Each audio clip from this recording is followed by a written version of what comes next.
ছোট্ট বন্ধুরা, আজ আমি তোমাদের শোনাব একজন ভীতু ছেলে তাহসিন ও একটা অলস ভূত ভুতুর বন্ধুত্বের গল্প। বাংলাদেশের দক্ষিণ দিকে সুন্দরবন নামে একটা গভীর বন আছে, যেখানে গাছের পাতারাও ফিসফিস করে কথা বলত। সেখানে বাস করত তাহসিন নামের এক ভীতু মানুষ। তাহসিনের প্রধান সমস্যা ছিল যে সে এতটাই ভীতু ছিল যে রাতে একা বাথরুমে যেতেও ভয় পেত।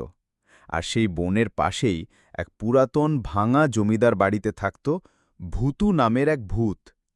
ভূতু ছিল খুবই নিরীহ, সারা দিন অলসভাবে শুয়ে বসে কাটাত আর মানুষের কাঁধে ভর করে গল্প করার স্বপ্ন দেখত।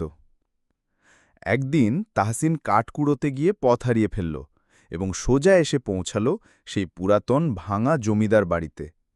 বাড়ির ভাঙা বারান্দায় ভূতুকে দেখে তাহসিনের আত্মা খাঁচা ছাড়া হওয়ার জোগাড়। কিন্তু ভূতুকে দেখে সে অবাক হয়ে গেল। ভূতু তাকে ভয় দেখানোর পরিবর্তে করুণ মুখে বলল, ভাই, একটু বসো, গল্প করি। একা একার ভালো লাগে না। ভূতের মুখে ভাই ডাক শুনে তাহসিন কিছুটা সাহস পেল। ভূতু তাকে এক কাঁধে ভর করে হাঁটা এবং অন্য কাঁধে ব্যাগ ঝুলানোর কৌশল শেখাল।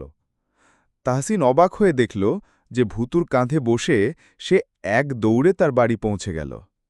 এরপর থেকে তাদের মধ্যে এক অদ্ভুত বন্ধুত্ব গড়ে উঠল। তাহসিন বাজার করতে গেলে ভূতু তার কাঁধে চড়ে যেত। ভূতুকে কেউ দেখতে না পাওয়ায় তাহসিন যখন ভূতুর পছন্দের মিষ্টির দোকানে দাঁড়িয়ে নিজে নিজে কথা বলত, তখন দোকানদার ভাবত তাহসিনের মাথা খারাপ হয়ে গেছে। একদিন তাহসিনের বাড়িতে ডাকাত পড়ল। তাহসিন ভয়ে কাঁপতে কাঁপতে ভূতুকে ডাকল। ভূতু ডাকাতদের সামনে এসে এমন অদ্ভুত অঙ্গভঙ্গি আর বিকৃত আওয়াজ শুরু করল যে ডাকাতরা ভয়ে জ্ঞান হারিয়ে ফেলল। তারপর ভূতু ডাকাতদের কাঁধে ভর করে এক এক করে পুলিশের কাছে পৌঁছে দিল।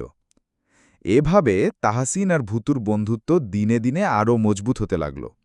একজন ভীতু মানুষ এবং একজন অলস ভূতের এই বন্ধুত্ব দেখে বনের সবাই অবাক হয়ে যেত।